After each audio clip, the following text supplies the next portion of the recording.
কথা বলতে চাই শেখ মুজিবের দ্বিতীয় মৃত্যু নিয়ে। শেখ মুজিবুর রহমানের দ্বিতীয় মৃত্যু হয় গত বছর 5ই আগস্ট বাংলাদেশে। এর আগে প্রথম মৃত্যুটি ছিল 15ই আগস্ট 1975 সালে, আর 24 এসে তার দ্বিতীয় মৃত্যু হলো। শেখ মুজিবুর রহমান যখন মুক্তিযুদ্ধের পরে বাংলাদেশে এসে ক্ষমতা আসীন গ্রহণ করেন এবং ক্ষমতার শীর্ষ থেকে তিনি সব দলকে বন্ধ করে দিয়ে বাকশাল তৈরি করেন। সকল দুঃশাসন, অদক্ষতা, অসততা, দলীয় সন্ত্রাস, চাঁদাবাজি, লুট, রাহাজানি, খুন, তার শাসনামলে যেটা ছিল, টাকা পাচার, কোনো কিছুরই কমতি ছিল না। শাসক হিসেবে শেখ মুজিব ছিলেন খুবই কম মেধার, কম বুদ্ধিমত্তার এবং দুর্নীতিপরায়ণ ব্যক্তি। এর ফলে আওয়ামী লীগের যে স্বভাব সেটা তো তখনও ছিল, এবং যেটার ফলশ্রুতিতে শেখ মুজিবুর রহমান 75-এর 15ই আগস্ট যখন নিহত হন, তার দলের কাউকে কিন্তু আর বাইরে পাওয়া যায়নি। তার দলের কেউ কথা বলেনি, যারা চাটুকর ছিলেন তারা পালিয়ে গিয়েছেন, গা ঢাকা দিয়েছেন, এবং তার দলের অনেকেই ইন্ডিয়ায় গিয়ে আশ্রয় নিয়েছেন, পালিয়ে গিয়েছেন, কেউ কিন্তু কোনো কথা বলেনি। ইভেন শেখ মুজিবুর যখন মারা যান তখন কিন্তু তার নামে কেউ মোনাজাত করবে, দোয়া করবে, মিলাদ পড়বে, এরকম লোকও ছিল না, জানাজা পড়ার লোক ছিল না। এতটাই অজনপ্রিয়, দীক্ষিত হয়েছিলেন। এরপর 76 সালে যখন সকল রাজনৈতিক দলের জন্য সুযোগ করে দেওয়া হলো, সামরিক সরকার জিয়াউর রহমান যেটা শুরু করে দিলেন, সব রাজনৈতিক দলের জন্য বৈধ করে দিলেন রাজনীতি করার, সেই সময় আওয়ামী লীগের পুনর্জন্ম হয়। এরপরে আওয়ামী লীগের দলের ভাঙন রোধে 81 সালে দিল্লি থেকে শেখ হাসিনাকে দলের চেয়ারপারসন করা হয়। শেখ হাসিনা 2 মেয়াদে মোট 20 বছর বাংলাদেশ শাসন করেছেন। প্রথম মেয়াদে তিনি এসেই যেটা করেছিলেন, বাবার যে হারিয়ে যাওয়া মর্যাদা, ভাবমূর্তি, সেটা পুনরুদ্ধারের চেষ্টা করেছেন। প্রথম দিকে হয়তো বা কিছুটা সফল হলেও দ্বিতীয় মেয়াদে ক্ষমতায় যখন আসেন, তিনি ক্ষমতা কুক্ষিগত করেন এবং শেখ মুজিবকে একটা বটিকা হিসেবে ব্যবহার করেছেন, যেটা ফেরি করে শেখ হাসিনা বিক্রি করেছেন, মানুষকে খাওয়িয়ে দিয়েছেন, জোর করে খাওয়ানোর চেষ্টা করেছেন, এবং প্রতিটা হাটে ঘাটে, মাঠে ময়দানে, সব জায়গায় শেখ মুজিবের নামে স্থাপনা করেছেন, এবং তার 14 গোষ্ঠীর নামে স্থাপন করেছেন, এবং পাবলিক টয়লেটটাও শেখ মুজিবের নামে করেছেন।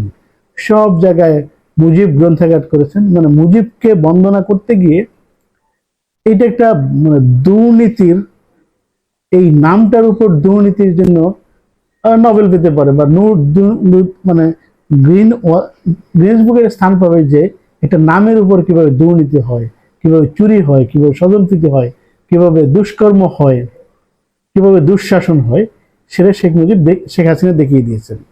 ফলে যেটা হয়েছে, বাংলাদেশের মানুষ শেখ মুজিবকেও গ্রহণ করতে পারেনি, যতটুকু গ্রহণ করেছিল সেটা হারিয়েছে, এবং শেখ হাসিনাকেও গ্রহণ করতে পারেননি। শুধু তার দলের ব্যক্তি ছাড়া, দলের সুবিধাভোগী শ্রেণী ছাড়া আর কেউ শেখ মুজিবকে এখন আর ওইরকম বাংলাদেশের একজন স্থপতি, বাংলাদেশের মহানায়ক এটা মনে করে, সাধারণ মানুষ মনে করে সুযোগই নেই। কারণ শেখ হাসিনা শেখ মুজিবকে পুঁজি করে এমনভাবে ক্ষমতা কুক্ষিগত করেছেন, গুণ, খুন, অর্থ পাচার, টাকা লুট, রাহাজানি, মানে শেখ হাসিনার যেই 15 বছরের যে দুঃশাসনটা ছিল, এটা শাসন করেছেন, এটা ছিল একটা অপরাধী শাসন। এই শাসনটা মূলত তিনি করেছেন শেখ মুজিব নামক বটিকাটা বিক্রি করে, ফেরি করে। ফলে 5ই আগস্ট যখন ছাত্র জনতার বিপ্লবের ফলে, বিশাল গণ আন্দোলনের ফলে পালিয়ে গেলেন, পালিয়ে বাঁচলেন, তখন কিন্তু পালিয়ে যাওয়ার আগে তিনি তার আত্মীয় স্বজন যারা আছে তাদেরকে দেশ থেকে চলে যেতে বলেছেন। তিনি তার দলের সকল নেতা কর্মী যারা আছে অনাত্মীয়, তাদেরকে ফেলে রেখে পালিয়ে যান, এবং ওই দিন শেখ মুজিবুর রহমানের দ্বিতীয় মৃত্যু হলো এবং সর্বশেষ মৃত্যু হলো। এখন বাংলাদেশের কোনো মানুষ শেখ মুজিবকে আর জাতীয় নেতা বা বাংলাদেশের মুক্তিযুদ্ধের মহানায়ক, স্থপতি এটা মনে করে না। বাংলাদেশ এইটা শুধু আওয়ামী বলয়ের লোকজন এটা বিশ্বাস করে। এর বাইরে যারা আছেন তারা মনে করেন শেখ হাসিনা হচ্ছে একটা মাফিয়া, একটা খুনি, একটা গডফাদার, এবং শেখ হাসিনা হচ্ছে একটা ফ্যাসিস্ট, এবং ফ্যাসিবাদের জনক হচ্ছে শেখ মুজিবুর রহমান, যেটার ফল গিয়ে পড়েছে শেখ মুজিবের নামে যত স্থাপনা ছিল, যত ভাস্কর্য ছিল, সব ভেঙে দেওয়া হয়েছে। ইভেন শেখ মুজিবের যে বাড়িটা ধানমন্ডি 32 সেটা ভেঙে গুড়িয়ে দেওয়া হয়েছে। মূলত এটা শেখ হাসিনার যে অপকর্ম, সেটার কারণে। দেখুন, উনি তার বাপকে প্রতিষ্ঠা করার জন্য, সম্মানিত করার জন্য যে পথটা বেছে নিয়েছিলেন এবং স্বাভাবিকভাবে ক্ষমতা ছাড়ার পথটা বন্ধ করে দিয়েছিলেন, সেইটা মানুষ কিন্তু কড়ায় গন্ডায় মিটিয়ে দিয়েছে। শেখ মুজিবকে যেমন 14 গোষ্ঠী শেষ করে মিটিয়ে দিয়েছে, তিনি গুলি নিজের বুকে নিয়েছিলেন। আর শেখ হাসিনা সেটা না করে পালিয়ে বেঁচেছেন। তার 14 জেনারেশন যারা আছে, মুজিব ডিএনএ যারা আছে, সবাইকে সহ পালিয়ে গিয়েছেন। এর মাধ্যমে শেখ মুজিবুর রহমানের চিরজীবনের জন্য মৃত্যু হলো। আর কখনো কোনো শাসক, মুজিব পরিবারের কেউ বা শেখ পরিবারের কেউ এসে শেখ মুজিবকে আর কেউ পুঁজি করে দেশে রাজনীতি করতে পারবে না।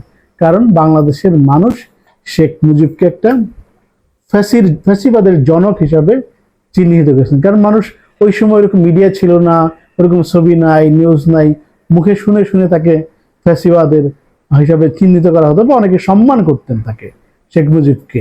কিন্তু শেখ হাসিনা যে কাজটা করেছেন, তার কাজের ফলে বাবার যে সম্মান, যতটুকু ইজ্জত পুনরুদ্ধার করেছেন, সব ধুলায় মিশিয়ে দিয়েছেন।